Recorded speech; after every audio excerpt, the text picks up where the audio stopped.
Hi, this is Rick Roller, and this is Pass the Real Estate Exam Google Hangout, coming to you live from Salt Lake City, Utah. We're going to have another fun night of talking about topics that will get you through the exam the first time. See, I want you to pass the exam the very first time. I don't want you to have to take it 3, 4, 5 times. I don't want you to have to take it 2 times. I want you to get in there, get this real estate exam out of the way. But more than that, I want you to be successful in the business as well. Successful with the exam, absolutely, but successful getting started in real estate. So tonight, we're going to talk about encumbrances and a little bit of public control of real property. And we're going to have some questions and answers that have been sent in, and we're going to have some fun.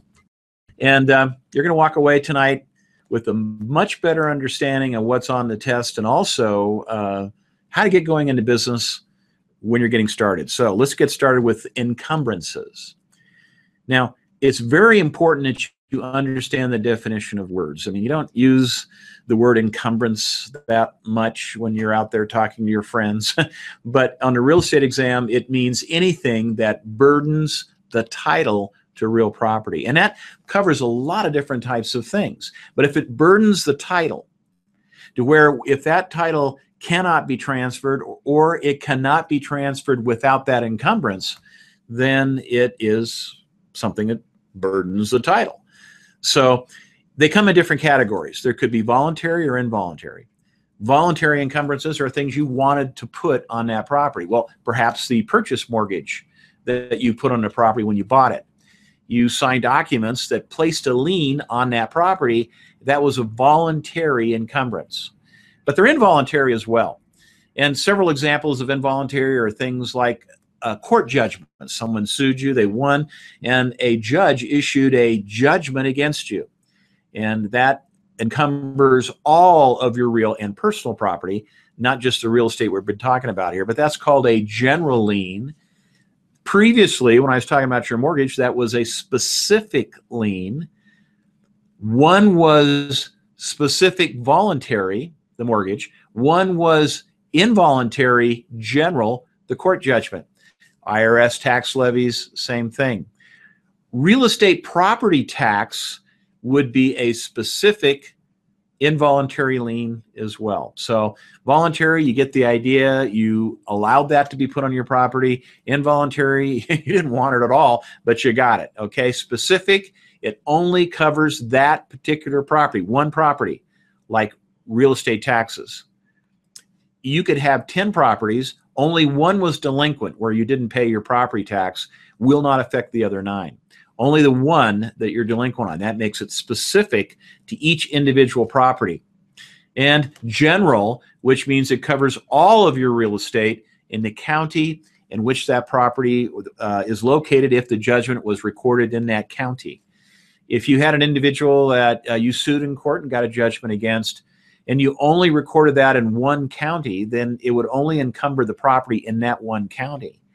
If they own property in other counties in that state, you behoove yourself to record it in all the counties. If they own property in a contiguous or a adjoining state, or a state that had been a partner to a cooperative piece of legislation called the Foreign Judgments Act, then you found out they own a property in California, another one in Nevada, maybe one in Colorado. You record that judgment in all those various counties where those, in the states where that property is located, it would encumber the property in those areas. So just some basic ideas about that. Voluntary, involuntary, specific, and so forth. But encumbrances can be more than just what we have talked about. Sometimes other things can act as an encumbrance as well. For example, a lease. If you enter into a lease on, let's say you own a rental house, and you let someone enter into a 1 or a 2-year agreement where they're going to stay in that house and pay you rent, then that lease is looked at as an encumbrance on that property. You can sell that rental house to someone else, but the new owner of that property will be subject to the lease that the tenant owns. Therefore, the tenant has rights. Therefore, the tenant actually owns an encumbrance on that house. It's something that burdened the title on that house because you couldn't transfer it to the new owner without that lease. And so that would be an encumbrance. So a lease can be an encumbrance as well. So, you know, you got to kind of expand your idea beyond just two basic categories, which would be, well, like taxes or mortgages, into other areas as well. Anything that burdens the title could be an encumbrance. And another thing that is important about encumbrances is that you need to know that not only are they specific, not only are they general, not only are they involuntary and voluntary, but they could also be financial or non-financial. A lease would be a non-financial encumbrance. Now, I know the tenant's paying you rent, but what really creates the encumbrance is that when you hand them the lease, you transfer the right of possession to that tenant. And so that makes it a non-financial encumbrance because we're talking about possession, not necessarily money. Of course, you're exchanging money for the possession, the tenant is. But it's still a non-financial encumbrance. Financial encumbrances have a special name, and that name is a lien. Anytime you see the word lien, it has to do with money. Another example of a non-financial encumbrance, expanding your thinking a little bit, would be CC&Rs. CC&Rs are covenants and other types of subdivision controls which regulate how you use your property. And for example, they may say there's no parking on the street in this PUD after a certain time, or they may say all homes have to go through an architectural control committee. They may get real specific about the color of your front door. And that's definitely an encumbrance on that property. And sometimes we run into things called deed restrictions. A deed restriction is something that you would put in the deed as an owner of the property, and when you transferred it to someone else, they would be bound by that restriction.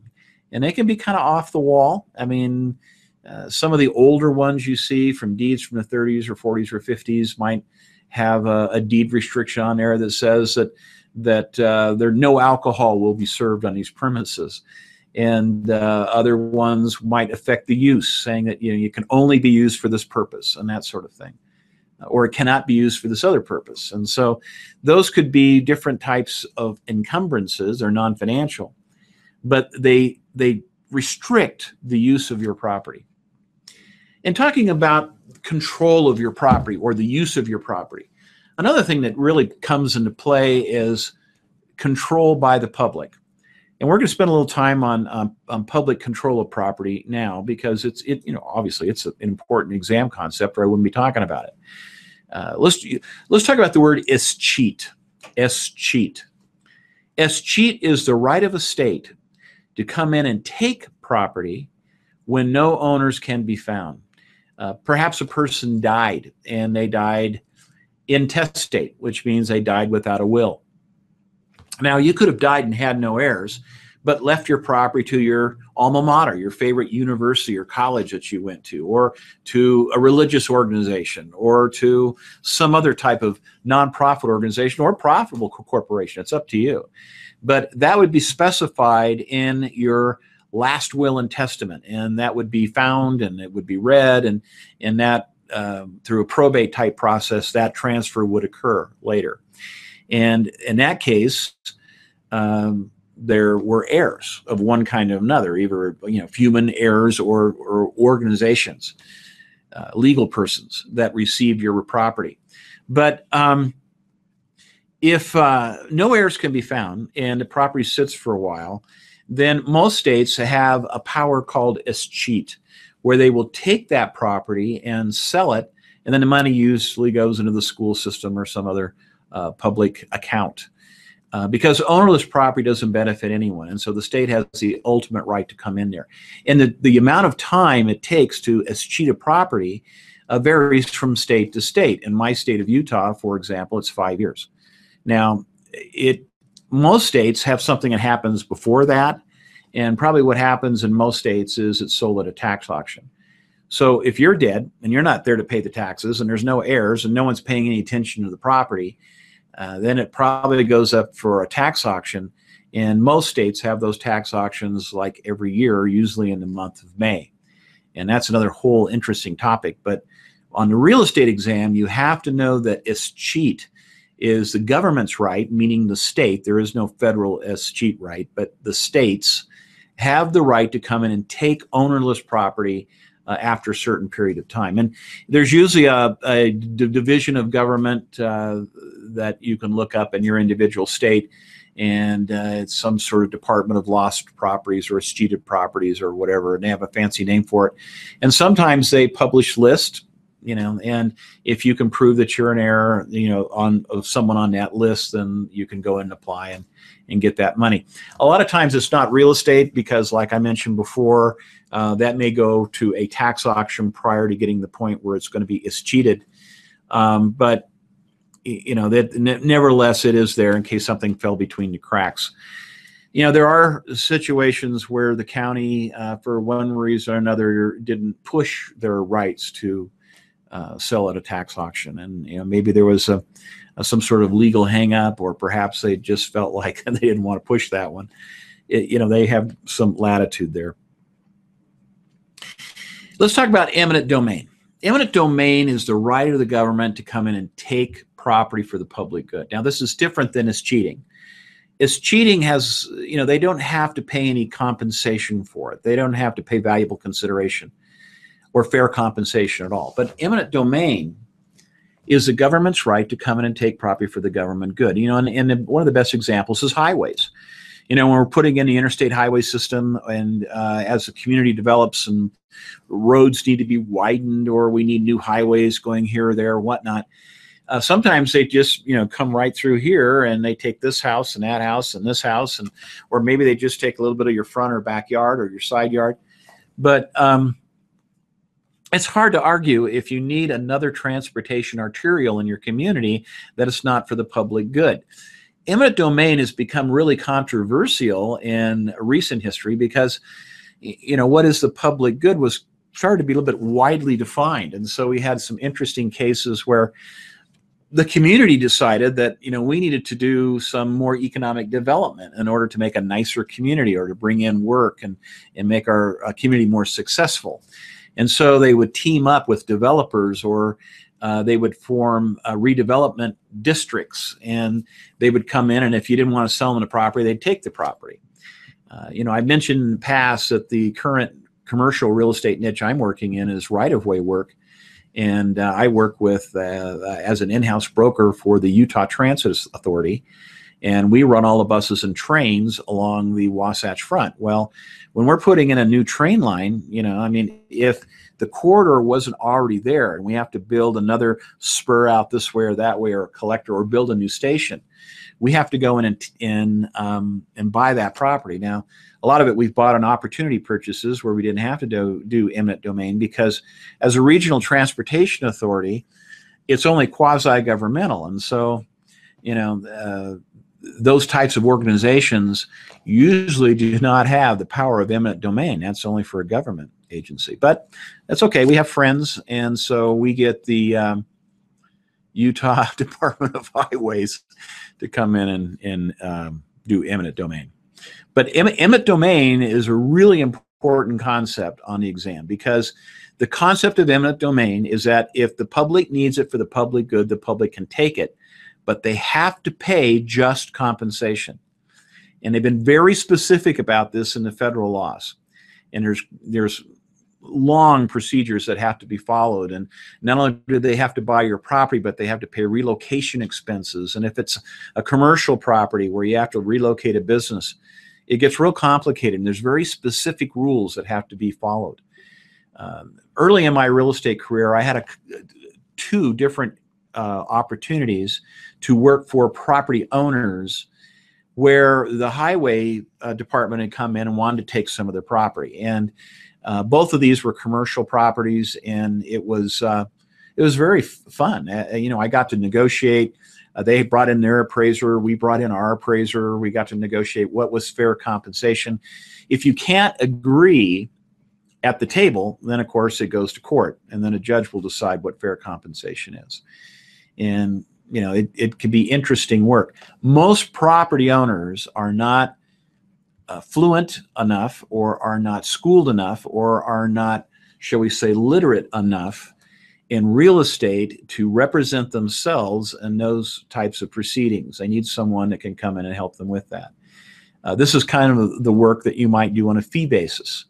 But that's one of the things that got me interested in right-of-way work, is that I did a couple of those early on. And then later in my career in Salt Lake City, that was in Colorado, but in Salt Lake City when I started. But in Salt Lake City, I've done several of those as well, where in some cases where I knew a road was going to be widened. I mean, it just made sense. This will be a major arterial. And I took property owners and put them in those areas so that we knew that eventually they'd have to take part or all that property. And those were very profitable type situations. Sometimes they were holds that went 2 or 3 years, and sometimes they were holds, ownership holds that only went for 6 or 8 months. I put my son in a property along one of our major arterials that we purchased, and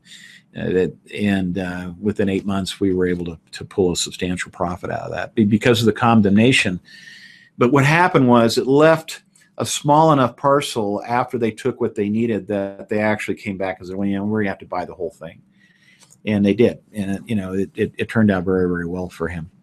So those are interesting things you can do. And in a previous program, one of the students wrote in and said, don't you get bored with real estate? How can you get bored when there's so many different interesting, phenomenal facets to it? I mean, there's just so many roads you can go down that it's really quite interesting. The reason why the government has to pay the individual if they're going to take their property is because we have a constitution. In the Fifth Amendment, now you think of the Fifth Amendment as saying, well, I don't have to, self-incriminate myself. But if you read the Fifth Amendment, if you really understand, study, and love the Constitution, as many of us capitalists do, you will see that it covers much more than just self-incrimination. It says, nor shall private property be taken for public use without just compensation. And the word taken is interesting. It refers to the taking of title or ownership.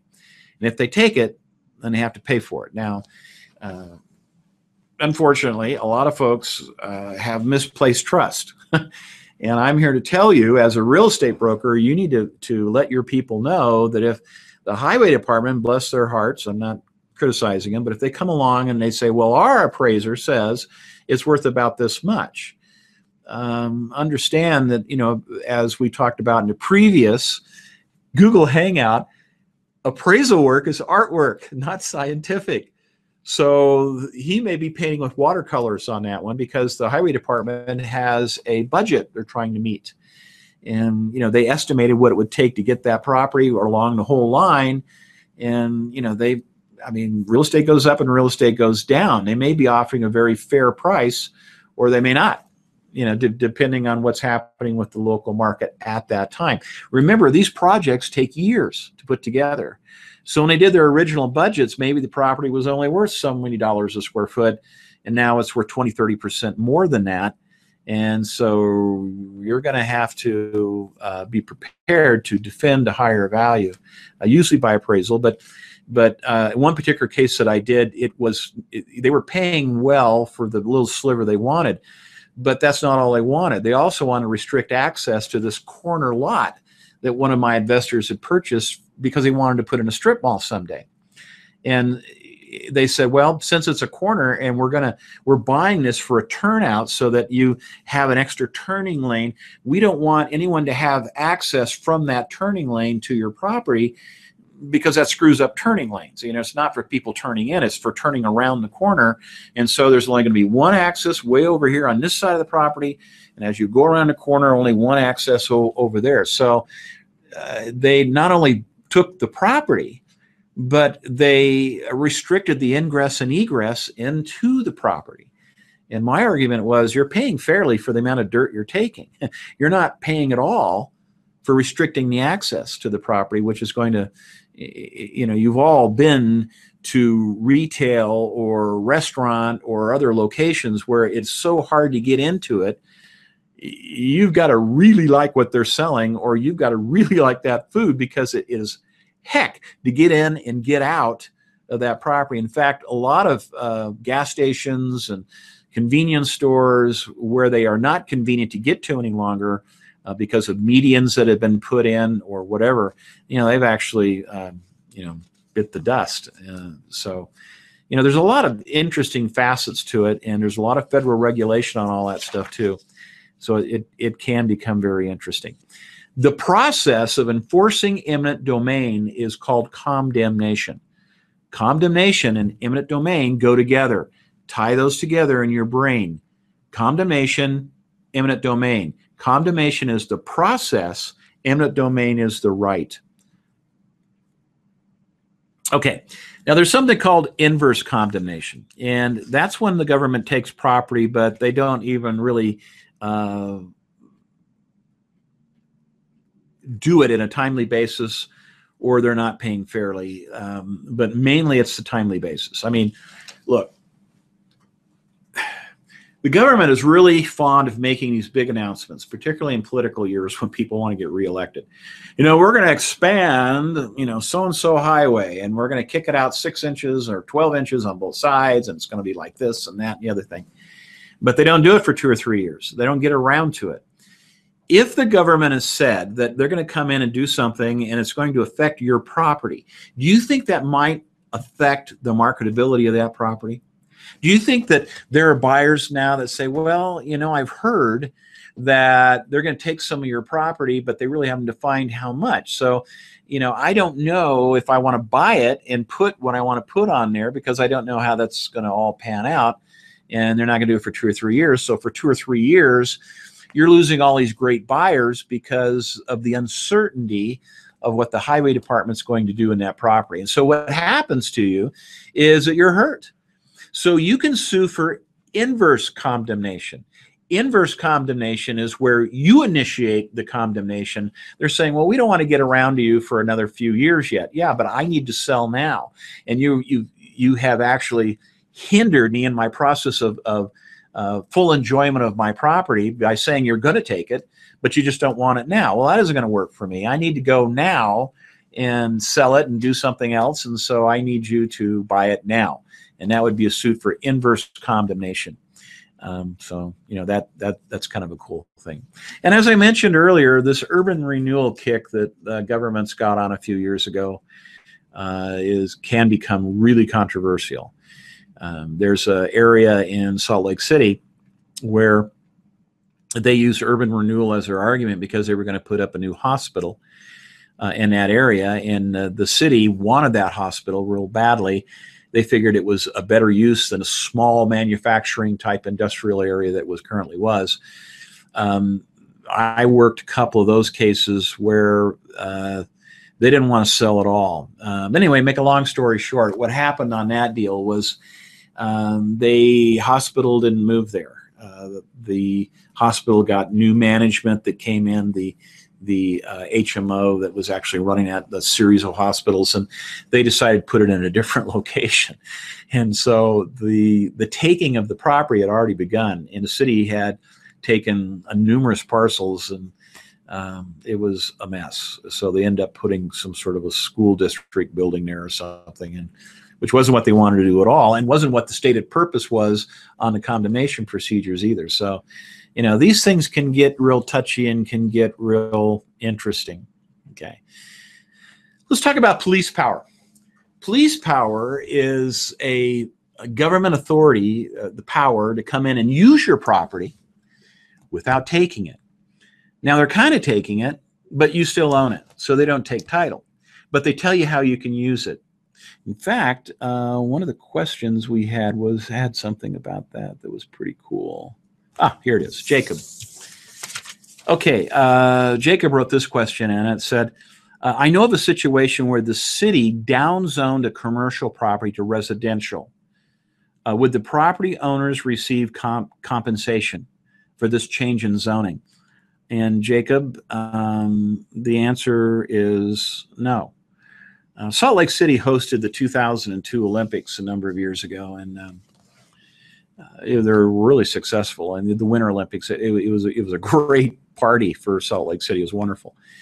But there were some people in anticipation that Salt Lake would win that Olympic bid that were running all around speculating, buying property everywhere. And Park City was a real hot place to buy it. And there was some large tracts of property out by Interstate 80, and one of the main arterials that went up into Park City. And there were groups that were going and buying that property because it was all zoned commercial, and they were thinking about putting in commercial things and whatnot. Well, the county commissioners, prior to the Olympics, just prior to it, downzoned that from commercial to mid-density and low-density residential. Now, if you paid for a property because you thought it had commercial application, it's probably going to be worth more than a residential subdivision. And so those people actually took a hit. So, Jacob, to answer your question is no. I know it's unfortunate, but you don't always get what we call upzones. Sometimes you might get downzoned, and the purpose that the master plan for your property or the regulatory agencies that control what you do with your property and how it's developed through zoning, police power, it may not fit your building plans and what you originally intended, and that's unfortunately the way it goes. And there is no compensation for that. Police power also includes things like emergency protection of property in order to extinguish a fire on one property or another. This can get kind of severe. We've seen a lot of firestorms in California, Colorado, other areas. Colorado Springs, where my brother Tim lives. His neighborhood was devastated because he lives up in the foothills, but his neighborhood was devastated by fire. And it was just, his particular home was not affected, but properties like on the contiguous streets and in his neighborhood were totally wiped out. And if the firefighters feel like, well, in order to stop this fire, we're going to have to dynamite something or bulldoze something or whatever, they have some pretty broad powers there under emergency powers. Zoning, of course, is something you need to be aware of, and if you're interested in getting involved with property development, which I highly recommend. I mean, I've done several developments. I've really enjoyed it. The whole process is interesting. You have to go lots of meetings. You have to keep pitching all the time on why your particular property is going to work, better for your community, and it's interesting and it's fun. You get engineers involved, you get land planners involved, and you have to go through those planning and zoning commissions, and people from the public can say, and there's always someone that's going to say is, I just like it as a field. I think it looks pretty. Well, okay. It was an alfalfa field, but for what you paid for it, it just isn't going to cut it anymore. We need to grow houses now. And, booming areas like our metropolis around here, loosely defined, we're doubling in size in the next, 20, 30 years or less. I mean, it's, we already doubled and we're going to double again. And it's, there's a lot of emerging areas like that. And you don't have as much open space as you used to. And, the same thing happened in Orange County, California, where all the orange groves went away. And, that's just kind of, just because you got there first doesn't mean you should be the last one in. So it's a fun thing to get involved with, and you ought to go to planning and zoning meetings for the areas that you want to specialize in. You'll meet developers there. You'll meet people there that could give you business. If you get up and speak well and present yourself well and say, I'm a real estate broker and I just wanted to say that, this, that, and the other thing, because you can speak pro or con.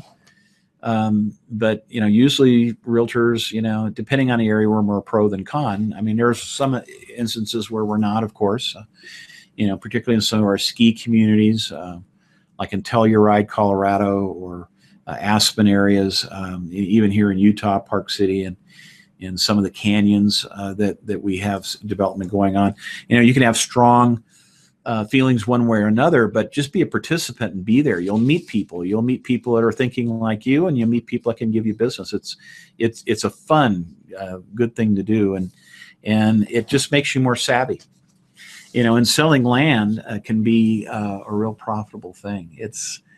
if you know about it, and maybe that's where you'll meet landowners there too. So it's a great thing to do. I have a realtor friend that started going, and I loved what they were doing, and eventually he was appointed to the planning commission in his particular city, and then went right up into city commissioner. So you need to become involved. It's real important. Zoning is a great idea. We need early development, and it's important to have, but there has to be some give and take in the zoning as well. And one of the things that you'll see on the exam is the term spot zoning. Spot zoning is where you look at these really pretty zoning maps, and they have different colors for different types of zoning, and it's really cool. This is R112, and this is R16, and this is great. But what they don't want to see in the map is a little red dot in this green field. So that little red dot is called spot zoning, where everything else is zoned like this, but that's in the middle of it, and it's a dot right there, and that's why it's called spot zoning. It's a real no-no, but it can occur, and it has occurred, and sometimes it's political, and sometimes it's just ancient history that has been carried over to this time. But there has to be a board of adjustments that work with the zoning, and because there has to be give and take. Because you lay things out on a two-dimensional map, and wow, this is great, it's so pretty. But when you get in the real world, this lot that looks so perfect on a flat map, when you get there, it's got like 8 feet and then drops down to a steep drop-off. So, if your front yard required a 15-yard or a 15-foot setback or 25-foot setback, and you got 8 feet to work with, and then it's kind of a big drop-off, that lot's virtually unusable because of the topography. And so sometimes you can give and take with the zoning a little bit, when you go in and you go before the Board of Adjustments and you say, look, I need to push it into the setback of 2 feet. I just need 2 feet, and here's why I need it. And look at this. And I can build stilts in the back of the house, but I got to have something up front to hold on to. So, you have to give and take. And not all lots are square either. When you have side or rear yard setbacks, but you have kind of more of a triangular or trapezoid shaped lot, you get, do you want to cut the corners of your house off because it would be into the side yard setbacks? Probably not. So you get the Board of Adjustments to rule on those kinds of things, and sometimes they make exceptions. And if they make an exception called a variance, that's pretty cool because that's permanent. Variance exceptions are permanent. But if they do something like a conditional use permit, usually that's where you have a property where it was used for this purpose, but the neighborhood's grown up around it, and it's rezoned completely residential, but it's a little convenience store type thing. And you want a conditional use permit to carry on that use. They will probably give you one, but if you sell it as a convenience store, usually those conditional use permits won't go to the next person. And so, and sometimes they will.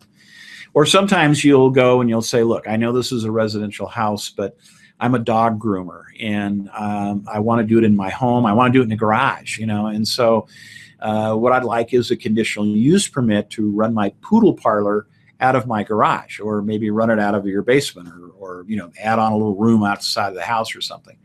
And sometimes they'll allow that. They'll query the neighborhood, see if anybody has any objection. As a real estate agent, you might want to have a home office. You certainly will. But if you want to put a sign out in front of your home, saying real estate office and whatnot, you probably won't be able to do that without getting a conditional use permit. So, those are kind of some interesting things that you might get involved with, and kind of interesting. Okay, let's talk about some of the private things that can restrict. I mentioned deed restrictions earlier, but mostly you won't see as many deed restrictions as you will CC&Rs, which are covenants, conditions, and restrictions. When a subdivider or developer goes in and buys a 40-acre parcel and splits it up into smaller lots, he will normally do that in phases, or if he's real confident and there's a huge market, maybe he'll do it all at once. But when he's doing it, he is the only property owner. And so that makes it very easy for him to put CC&Rs into effect for the entire subdivision. He just signs them, and it's supposed to be by vote of majority owners. That's a pretty quick tally. What do you think? Yeah, let's do it. Okay, and so he just signs his name, and away they are. They're put on the property. CC&Rs many times have a lifespan, 40 years, 80 years. I've seen some as low as 20 years, unusual, but usually it's a period of time. Sometimes they might run 100 years. It depends. They're interesting to read.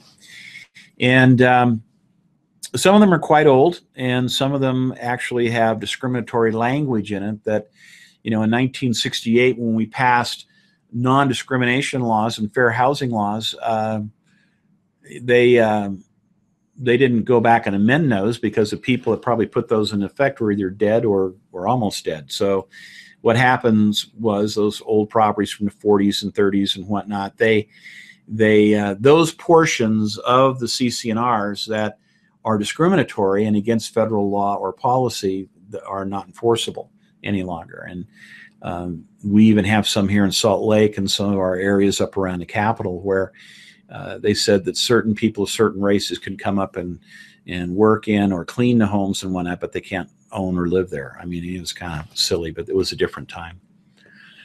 And it's a better time now. So those are CC&Rs. Now, if they are not enforced, then you lose the right to enforce them as well. So your neighbor next door to you wants to do something that clearly is not allowed in the CC&Rs. Change the design of a home, add a room that is funky, or do something else that the CC&Rs clearly said could not be done. Okay, and so you decide to sue to tell him that he can't do that. That's how you would enforce that. So what happens is you end up in court, and he's going to come up and say, well, Your Honor, I mean, here is a plat map of our subdivision, and I have highlighted every property, and here's photos for all those properties that show that they have done on their properties what I want to do on mine. And then you'll argue, yeah, but they shouldn't have done that. Well, if the CC&Rs are widely disregarded and the person who wants to do what is funky can prove that, the judge is going to say, well, this is unenforceable. I'm not going to enforce it against you if these 12 or 14 other properties have done the same exact thing. So if they're not enforced over a regular basis, then they can become kind of funky. And many of these older subdivisions, in fact, many of the modern ones, do not have homeowners associations. I mean, there was no reason to have a homeowner association because each individual homeowner could sue if they felt something was not done in accordance with the CC&Rs. So interesting, but that's just how that works. Okay. So those are some things I want you to look out for. I think they're important. We could talk about easements, but I think I'll save that for another class. Okay, it's time for a drink. And as we're preparing with for the next part of our program, let's get into some more of the questions that were sent in. We've got some pretty good ones here tonight. Okay, David asked this. He said, if an encroachment, which, by the way, encroachment is an illegal trespass onto your property. Someone built something on your property line or over your property line. If an encroachment has been in place for a number of years, can the disadvantaged property owner lose their rights? Now, that's a great question. And the answer, David, is that yes and no. The pure answer, the pure legal answer is an encroachment is an illegal trespass and can always be enforced against. But where are you going to enforce it? You're going to enforce it in a court of law. And when you get in front of a judge, when you get in front of someone in that black robe, he's going to, or she is going to look at it, and there's going to be there's the law, but there needs to be reasonableness as well. Okay, so if your neighbor has built their garage, 25 years ago. In fact, it's not, the person that did it 25 years ago doesn't own the house anymore. it's like the fourth owner down the road, and nobody ever got a survey except for you, and you bought it, and then you found out that, you know, after you owned it, you get the survey that their garage is actually 2 feet onto your property or something. Is the judge going to require that neighbor to tear down their garage? Probably not. I guess it depends on how good of a lawyer you got, but probably what they'll do is, why don't you sell them 2 feet of the property? And so I guess you still have property rights in that they had to buy 2 feet from you to settle that boundary dispute. But it can get kind of dicey. I mean, oh yeah, they're gonna have to tear that down because that's my property. I'm not gonna sell them any of it and whatnot if you're that unreasonable. Now I've seen situations where homes were built straddling the property line. I mean, the survey was done, and then the contractor felt like, oh, I don't need a survey, I know where to build this, and they built right on top of the property line, and we had to reline the subdivision. I mean, it was luckily it was new enough that we could work around that, but you'll see a lot of fun, interesting things when you get out there, David. So okay. Oh, well, this applies to our topic tonight. This one is from Robert, and Robert says, what is the difference between a conditional use permit and a variance? And we kind of touched on this earlier. A variance, as we talked about earlier, is, of course, permanent. And that's important.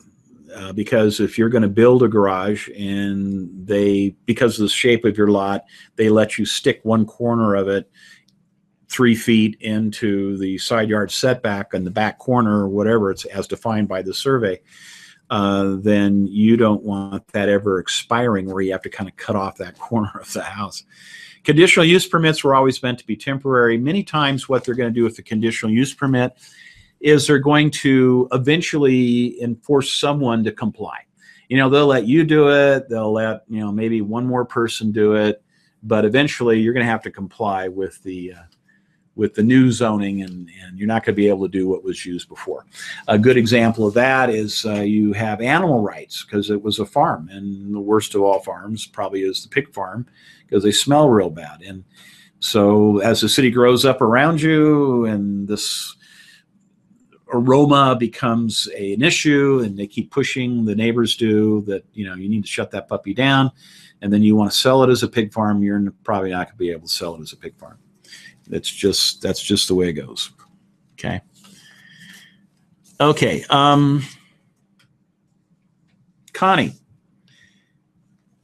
Connie says or asks, is the time period required for easement by prescription the same in all states? Easement by prescription is a legal process defined in states, and Connie, it's different in different states. You know, in my state here, it's 21 years. So, but there's a kicker on that. I mean, okay, there's two things that you could be going for. Easement by prescription is where you're trying to get the right to use a property. Okay, easement by prescription. A great example would be there's a lake up in the hills, and your grandfather first introduced you to this lake as a young child, and so he would take you up there on weekends, and you would fish in this great lake, and it was a fond memory. And so, you know, grandfather introduced you. You introduced, of course, your sons, and then their sons. And so, you know, for several generations here, not just you, but everybody in town has been traveling up to that lake through this dirt road. In fact, it looked like everyone thought it was a county road because some kind person had taken a maintainer up there and had, you know, plowed it in and it regularly maintained it, whatever else. Turns out it wasn't a county road. Turns out it cut right through a property owner's property. And one day you go up there to go to the favorite fishing hole, and there's a gate across it and the road, and it's locked. And it says no trespassing. And so you do some inquiring, and you find out who the owner is, and you talk to him. You say, what gives? You know, we've been going up there for generations. And he says, well, I bought it, you know, last year, and I don't want you coming through my property anymore. So you and all your other fishing buddies get together and you take this guy to court and you prove with testimony that, and maybe even some great photographs, that you have had access through this property continuously, that no one's ever stopped you from going up there. And, and of course the winter time when the snows were high and, the lake was frozen over, no one went up there, but you used it as any other property owner would use it, in the months when you had access. And it's over in our state over 21 years. And so what will happen is the judge will rule that there is an easement by prescription. Now, understand, an easement by prescription is not the right to take or use the land. It's just the right to go through it, and usually for ingress and egress, okay? And that will vary from state to state. It just depends on what state you're living or how long that period is. But you're never going to be able to build something on it. You're never going to be able to call it yours. You can't get a mortgage loan on it or anything like that. That's something else. And what that something else is called adverse possession. Now, adverse possession is when you come in and you take over a property and your use is open and notorious and it's continuous for, the same time period in our state, 21 years. But there's an additional kicker on that. I mean, your use must be hostile to the true owner, meaning there's no degree of consent. But the kicker in our state, and in most states, is that you must be paying the property tax on it. So, hey, if you own rural property and you go down and pay your taxes and someone's been paying the taxes on your property, it may not be because they're just so benevolent. It may be because they're trying to actually get ownership of that property. Now, easement by prescription, similar rules, but you'll never get ownership. You'll just get the right to use it. But adverse possession, if you're paying the property tax on there with the other rules, eventually you can go in and actually get ownership of that property.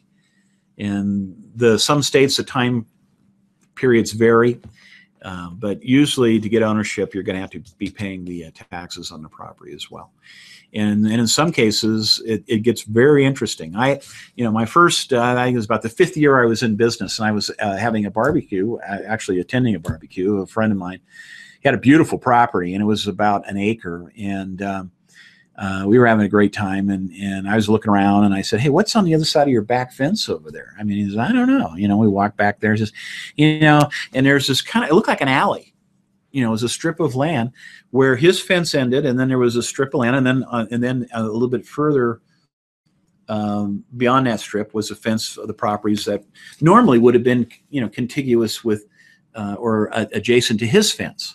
But here was this big strip, and I went out there and we, paced it off, and it's, about 30 feet or so. And then we're looking at it. I says, let me do some research on this. So I went to the county records and I dug it up, and I found that actually was a property that was a deeded property to a irrigation company that went defunct in about 1920 something. Okay. So the irrigation company was a nonprofit, and therefore they had never had a tax ID number assigned to that property. So, and it just sat there, and the company was defunct. No one had ever picked up the company or bought the assets. You couldn't prove ownership. So I took my friend in and some of his neighbors, and we filed and asked the county assessor to actually assign tax IDs to those strips, and we kind of split it down the middle. So one guy would take this, and the other guy would take that. They started paying taxes on it, and a number of years later, they ended up owning those strips. My neighbor, his immediate neighbor behind him, didn't care to own any more property, so he got the whole thing. So he just pushed his fence back, and picked up another 30 feet or something to add to his property. It was, so you run across some really fascinating things, and on a lot of this stuff, guys, you can create a consulting situation and maybe get paid, but a lot of it you can't get paid either. I mean, there's just no money to pay you, or it's just not. But it's fascinating to work on, and one of the advantages to you is, as a real estate broker, is if you do something like that for a homeowner, you become their realtor. I mean, you're the guy that got him an extra. I think that his back cost was an acre, so it was probably around 6,000 feet or something. He picked up of additional property.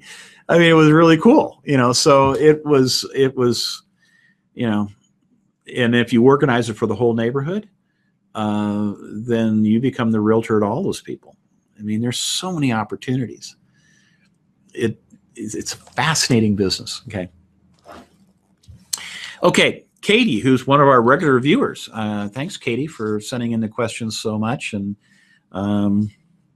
see how are CC&Rs enforced? Obviously, some of these questions have come in before the class was run tonight. These have probably been accumulating over the week. But CC&Rs, as I mentioned earlier, are enforced ultimately by a court. And the court action can be brought by any person in the neighborhood or a number of persons in the neighborhood or the homeowners association. Oh, and the second part of her question is, what's wrong with your arm? Well, thanks for yeah, this one, thanks for asking. Katie's, like I said, it's one of our regular viewers. I broke it. It was in an automobile accident, but it's getting better, Katie. Thanks for your concern. Katie last week asked some questions about how to get business and how to get going. And that kind of led me into talking a little bit about the Jumpstart program. And I've had a couple of people that I don't have their questions here tonight, but they've asked real specific questions about the Jumpstart program. So let me share with you some other ways to get going in the business. I think it's important, and I think it's interesting. And let me tell you about one part of the Jumpstart program that I mentioned last week, and that is the 6 sources of business. Okay. And I'm going to get into one of them tonight that I think is going to be kind of fun for us to talk about, because I as I shared with you in the beginning, I have a real passion for you getting through the exam the first time and being successful right from the get-go on that.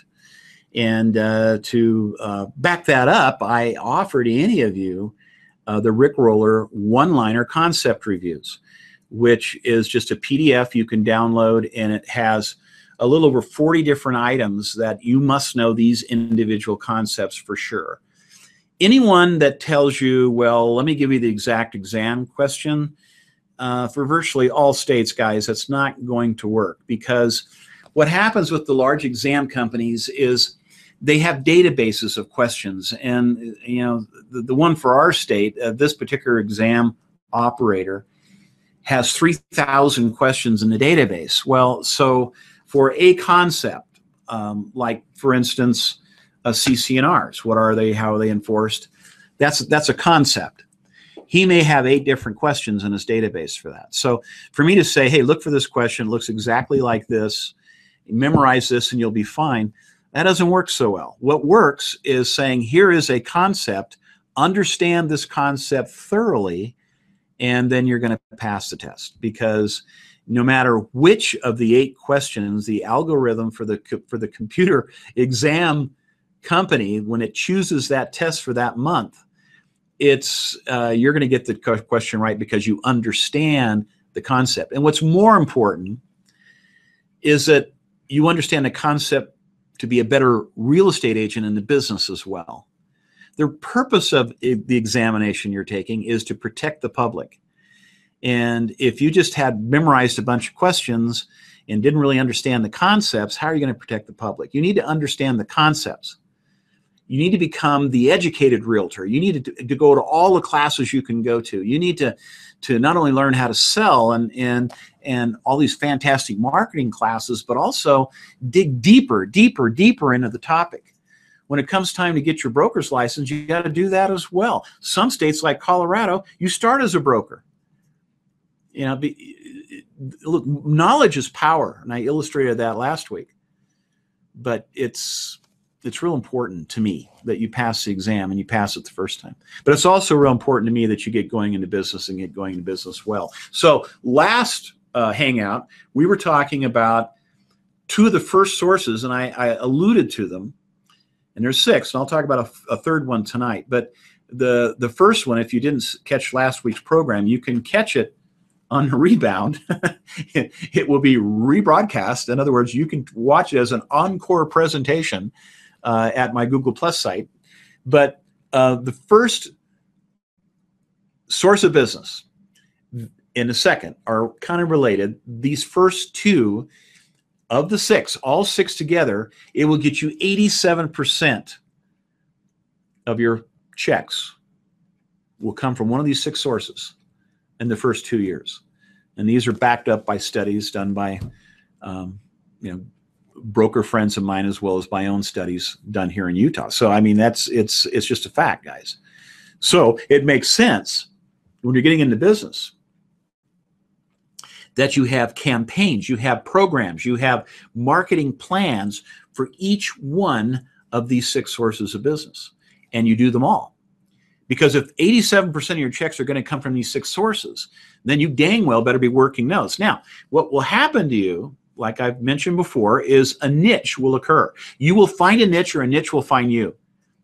And that's fantastic. Then you can kind of, or this one you don't like, so forget that one, but until you find your niche where all of a sudden, you're doing 80 to 180 transactions a year or so, and you're recognized as a real player in the industry, you probably ought to keep working all of these, because you'll get 3 from here and 5 from there and 10 from here and 1 from there. But guys, it all adds up. It's when you're selling properties at the price point that we have today in the market, these are very meaningful commissions.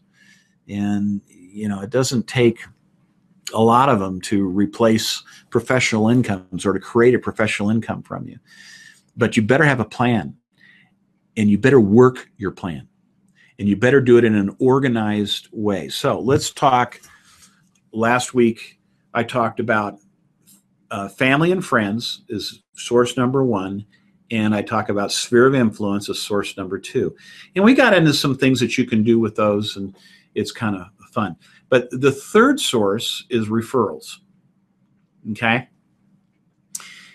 And referrals are great business. Now, you can get referrals from your family and friends. You can generate referrals through a number of different ways. But I'm going to talk about a specific referral source tonight. Let's see how much time I got left.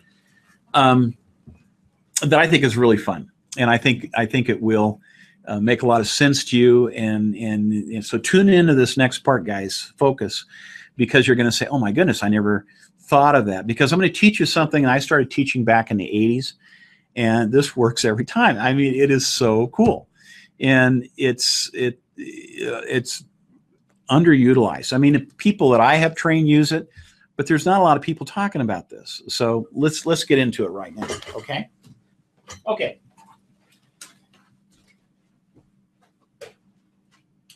What I'm going to teach you tonight is something called seller SOI. Now, SOI stands for sphere of influence. Last week, we were talking about your sphere of influence and how your sphere of influence was people you know. And I talked a little bit about how to do that. Now, there's 2 campaigns in developing your family and friends and sphere of influence that must be run. And I shared those with you last week. The first one is build a new ID. And I gave you one way of doing that last week. There's another way we do that through our current Jumpstart program, and it involves the use of real estate articles. But anyway, I don't have time to get into that tonight. I want to talk about seller SOI. And then the second campaign you use of family and friends. So it's family and friends, and then referrals. And this is a referral source. Okay. Also, well, let me just list some of your family, friends, your SOI, okay, referrals, warm market,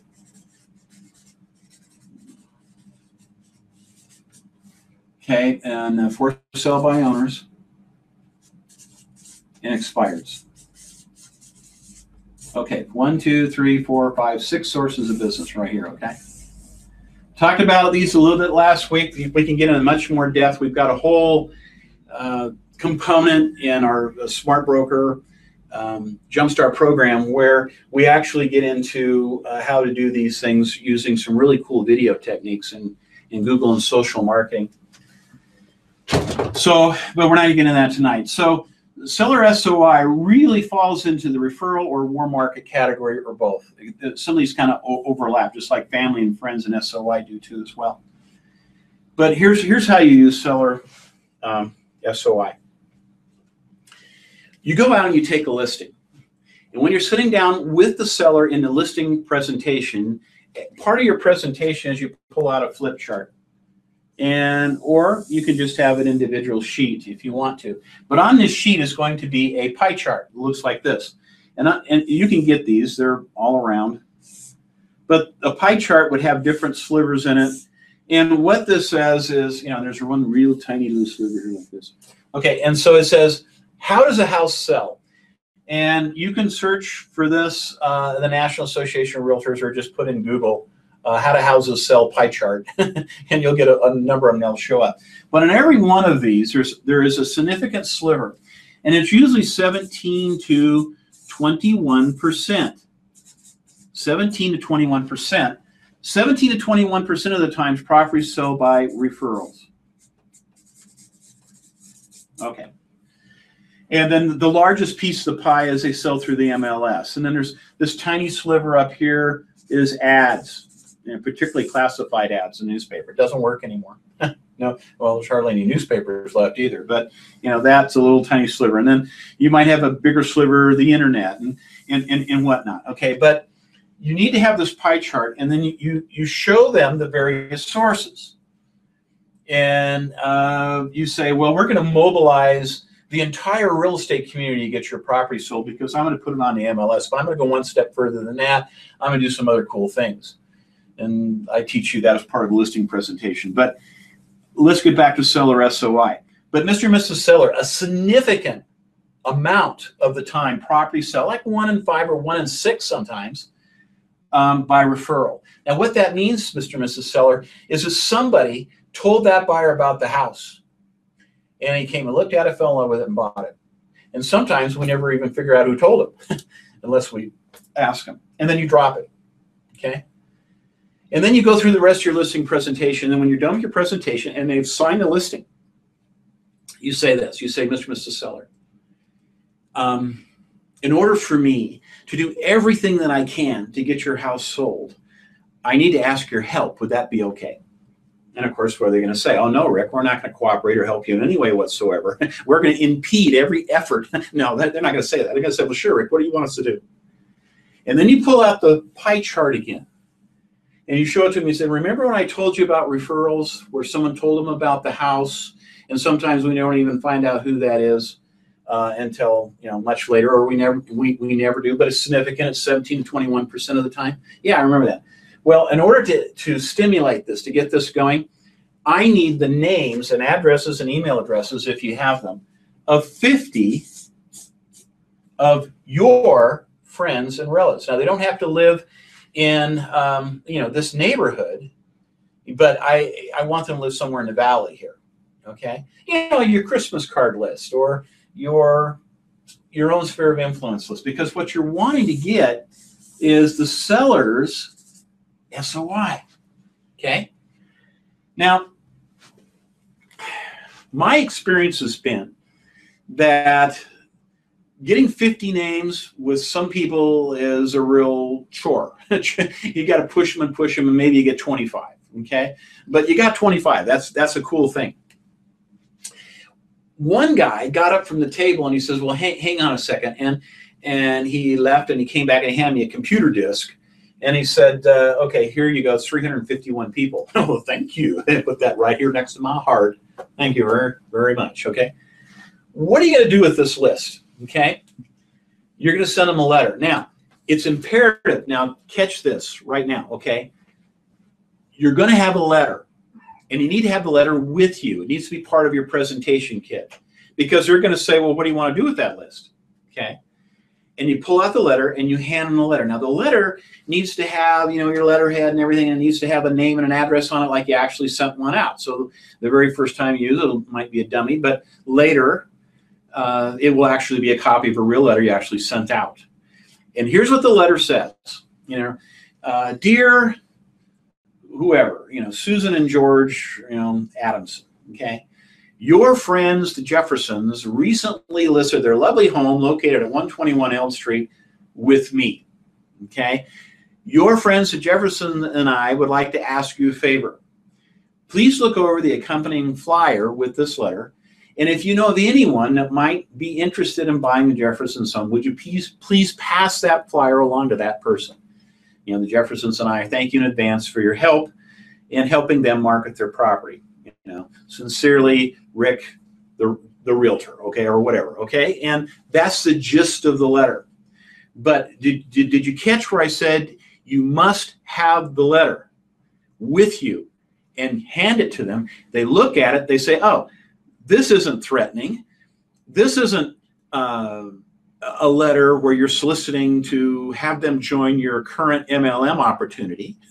This is something that's self-serving. This is a letter that's going to help sell my home.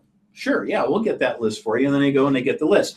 Try to get it right now when you're in your home. Might take another 20, 30 minutes, but it's worth it.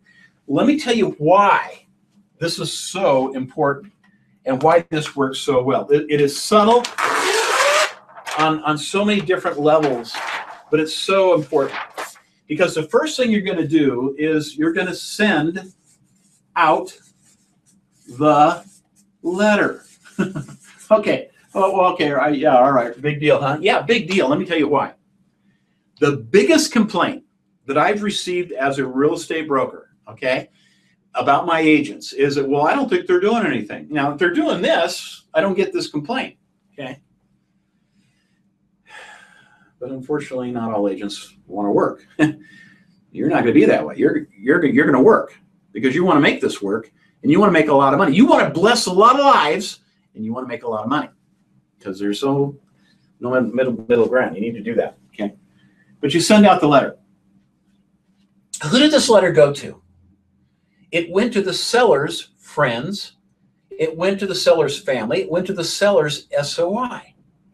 Now, who does the seller associate with? His friends, family, and his SOI. So the letter goes out. And this is what happens on every single time. It's amazing. Next time the seller's at a family outing or a family gathering of some kind, or maybe even before that, one of their friends would pick up the phone and call them, hey, Martha, I see you're selling your home. Well, what do you mean? Did you drop by the neighborhood and see the sign and not stop by? I mean, what are we talking about? No. We got a letter from your real estate broker, and we got that flyer, and George and I talked about it, and we're trying to think of someone that might want to buy your home, and if we come up with anyone, we'll pass that flyer along. Now, see how perfect that is? That is immediate feedback from somebody that the seller knows and trusts and loves, maybe, that you're doing your job. You see, you said you were going to send out the letter, and guess what? You sent out the letter. And so they say, oh, our broker is actually doing something. Now, some of those people on that list might be in marketing or sales. Whoa, what a thing of beauty. Because when Mark calls Mr. Jefferson, he's going to say, hey, guess what, Bob?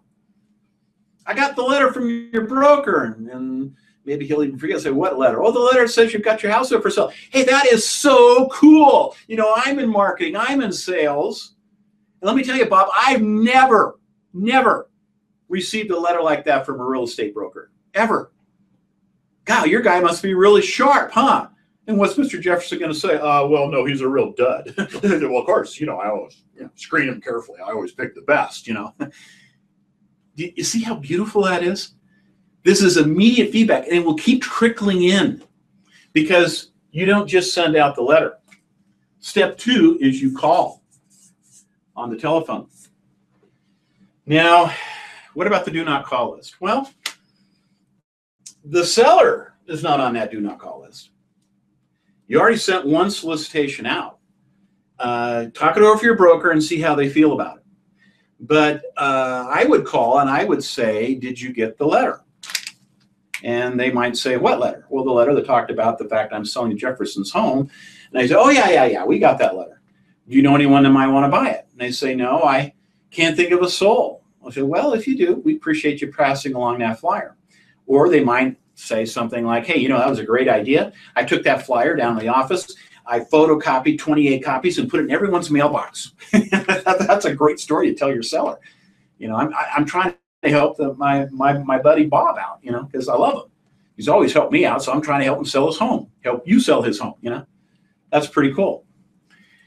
And then, depending on how you feel about it and how your broker feels about it, okay, here's what you say. You could drop it right there, and that's already accomplished a lot. But what I do is I say, oh, by the way. Now, I know this is real high-level material. It can be very complicated. But can you say, oh, by the way? I believe you can. And so you say, well, oh, by the way, when are you folks thinking about moving? It's not selling. That's complicated. Moving is easy. Get a box, fill it up. When are you folks thinking about moving? Well, we're never going to move, blah, blah, blah, whatever. Okay, great. Thank you. That's it. Click. You're off the phone. Okay. And it was just a call to see if they got the letter that the Jeffersons asked you to mail to them. Okay. Really cool. Feedback to your sellers is key and important here. You know, I said that #1 complaint. You know, I've run offices that had as many as 100 people in them. Not once, but 3 different times. When you get that many agents out there doing, you get a lot of interesting calls as a broker. And a lot of them is, well, I don't know, they're doing anything or not. Well, okay, we have this marketing plan and this, and we've done this and we've done that. And I know we've done it because I did it for my agents, you know, because and did you know we implemented you here and there? You know, we can usually work through most of those. But how much better it would be if you never got that call, or your broker never got that call. The only call I got was, hey, you know, your agent's really on the ball. My buddy John, who's in sales, called me and said no one's ever sent him a letter like that, and it's true. Think about it. Have you ever received a letter like that? Probably not. This is so powerful. It is so, because it gets better. It goes on. The next thing you send them is maybe an open house invite.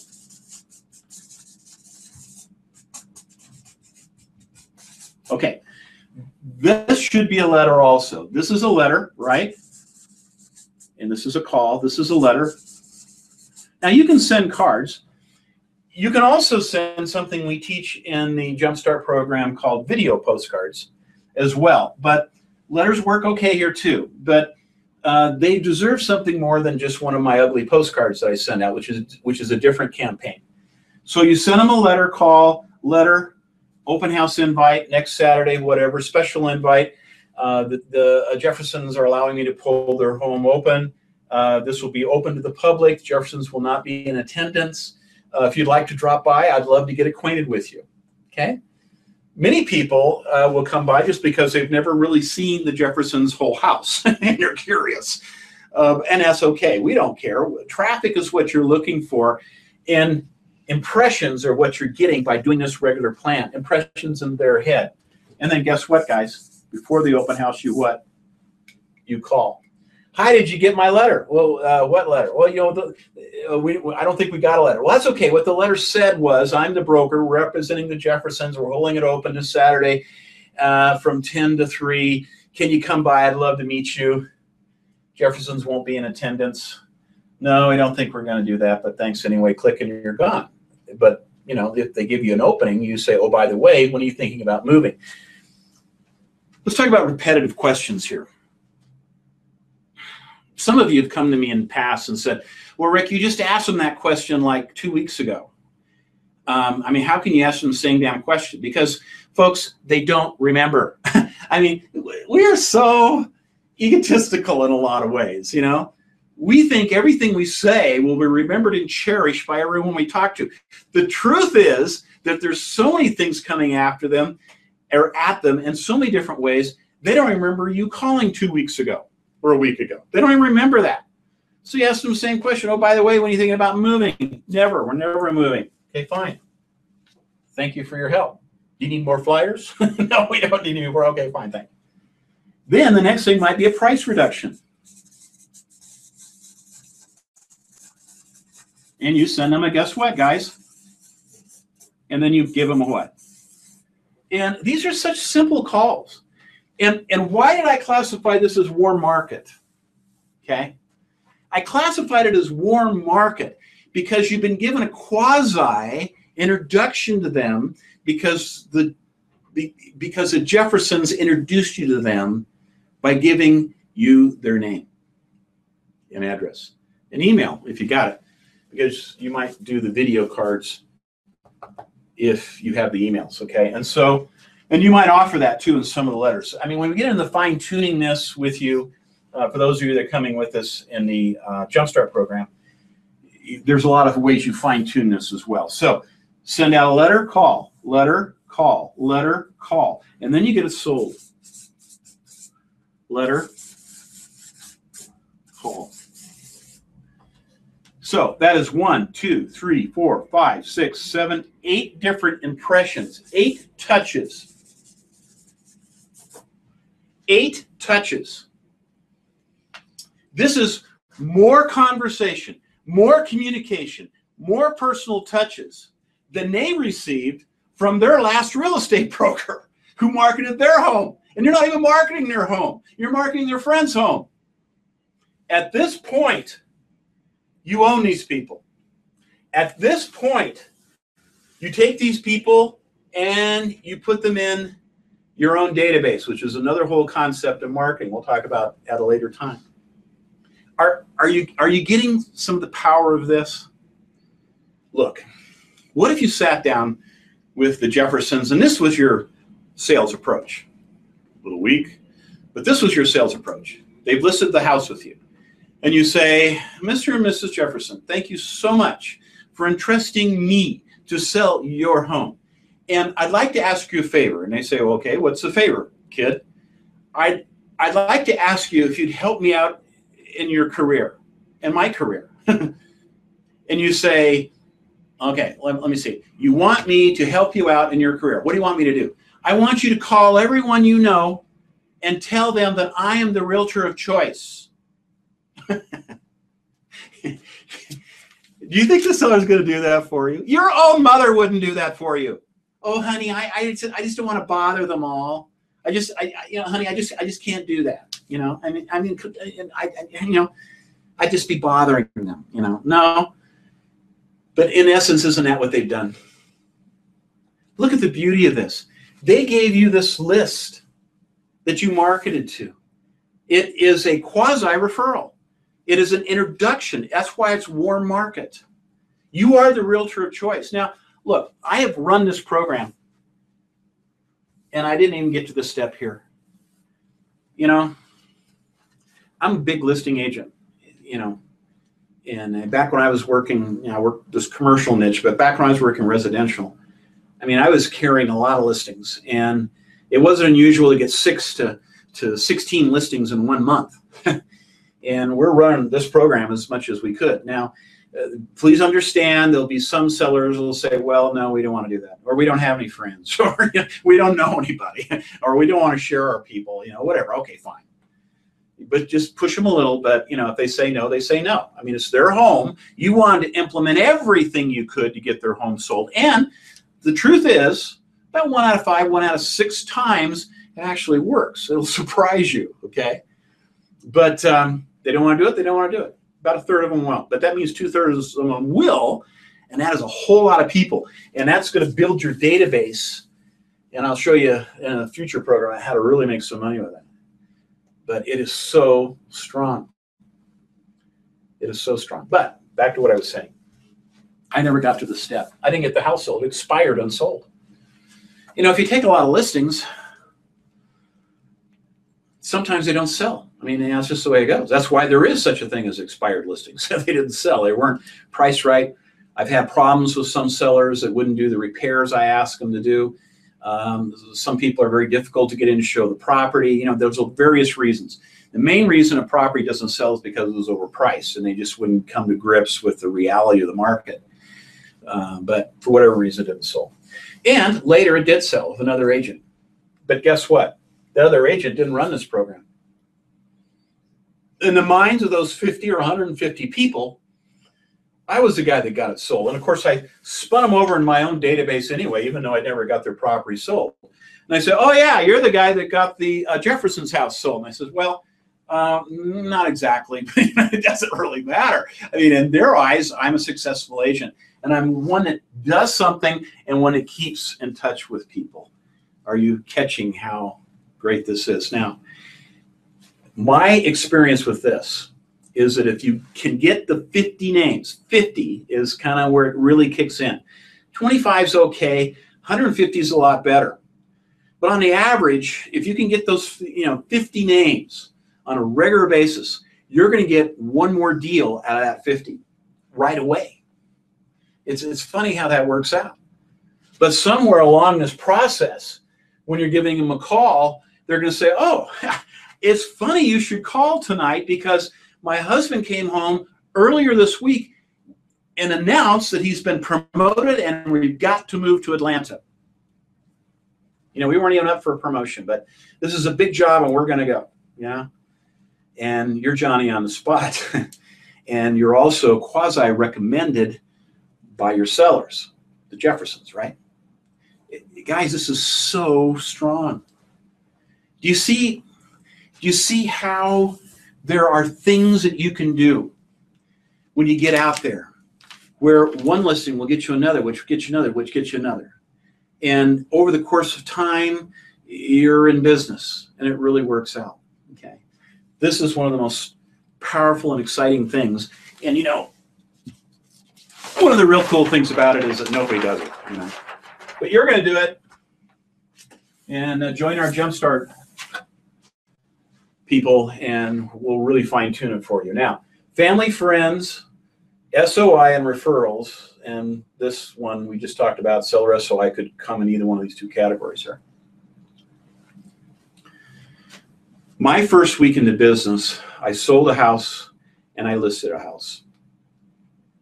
Let me tell you how that happened and why it happened. I started in business in Grand Junction, Colorado. And I moved to that community, and about 3 months later, I got in the real estate business. Okay. I didn't know anybody in town except for really one person well, and that was my brother-in-law, Stephen. Stephen wanted to buy a house, and bless his heart, he waited until I got licensed so that I could help him buy a house, which was really cool. And so I took the day I got licensed, I did some stuff at the office, got introduced around a little bit. Then I ran out and got Stephen, and we went out looking for a home. Now, where did this first buyer come from? Family and friends. Okay. So it took us 2 days, but Stephen found the house he wanted to buy, and man, he was excited. And then, so I wrote it up, took it back to the office, showed it to my sales manager, who promptly sat me down and rewrote it.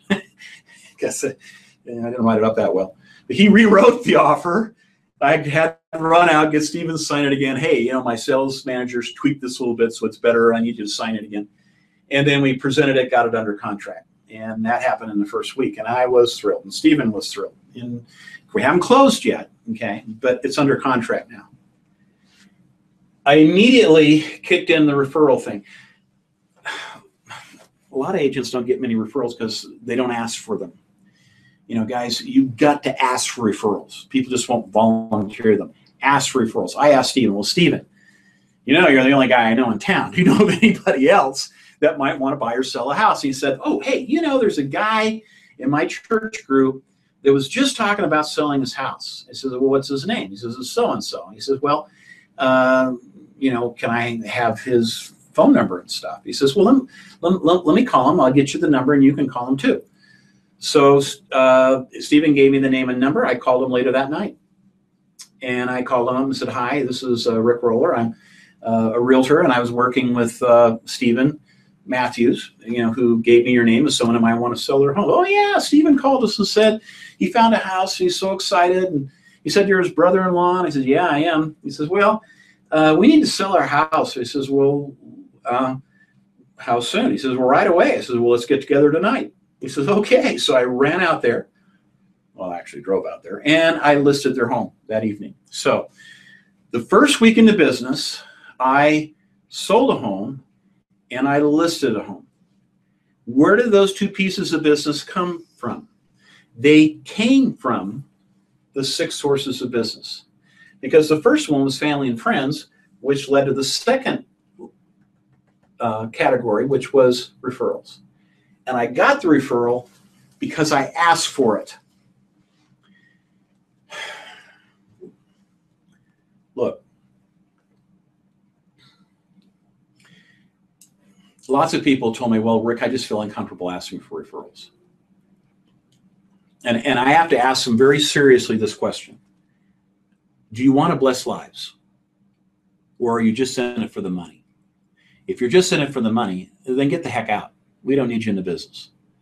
But if you want to bless lives, you want to help people, then why won't you ask for a referral? Then we have a heart-to-heart talk, and I start asking for referrals. Because when I asked Stephen for the referral, he had to think about it for a moment, but he gave me one. And that means I got a listing, which incidentally sold in just a few weeks. Now, here's some more clues on asking for referrals. A lot of agents have said, well, how could you ask for that referral, Rick? Because you hadn't even finished the transaction yet. Yeah, you got it under contract, but it hadn't even closed.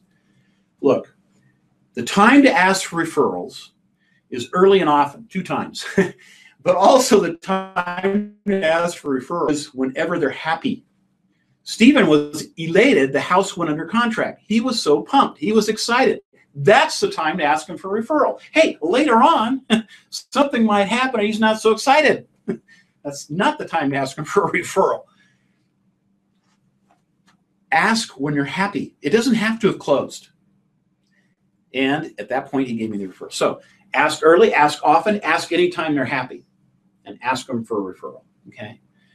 Now, one more thing about asking for referrals, and we get into this much more heavy, of course, in the Jumpstart program where I have more time, and I've only got like just a few minutes left, but the best way to ask for referrals is to have a story.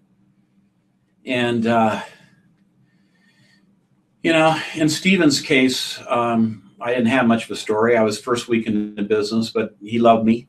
He didn't want his sister to starve. And hey, I was licensed by the state of Colorado, so I must have been okay.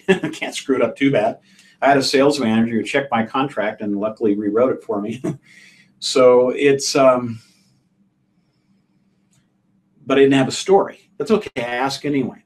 But it would have been easier if I had been able to tell Stephen, hey, just last week, I was talking to someone and they gave me a referral, and it was about this person who had this challenge or problem or thing they needed to do involving real estate. And I went to them, I talked to them, and I figured out a way to help them. And it worked, and that made me feel good, and it made them feel good. And I really want to expand my business this way. Do you know of anyone I can help? See, it's about the blessing lives thing again. And so there's more to it than that. You have to have a story. You have to have a compelling story. And, you know, my time is up. I can't elaborate on that tonight. But I really appreciate you guys tuning in. And for those of you watching the Encore presentations, I appreciate you watching those as well. I hope you find them helpful. You know, you can pass the exam the first time, and you can make it in this business. There are proven methods that you can use. Tricks of the trade that you don't have to wait years to get, you can get up front. And there are things that you can do right now when you're in real estate school, when you're not even licensed yet, that get you ready so that the day you flip that switch and you are licensed, that day you hit the streets running, you turn on your marketing immediately. Don't market before you're licensed, because in most states that's illegal. But you can get all your social media sites set up to turn on the day you're licensed. You can get your cards done, your letterhead. You can get your sphere of influence put together. There's so many things you can do. And others who have not done these things, who didn't know what to do, are floundering for weeks and maybe months, and maybe they're out of the business. I want you to get a sale and listing in your first week. I want you to get 2. I want you to do better than I did. And I've got the stuff that can get you there as well. Please, you can send in your questions on the YouTube comments. You can also send in your questions on the link through Google+. In any way I can help you. My name's Rick Roller, real estate instructor extraordinaire, at your service. Here to bless your lives and help you make some money.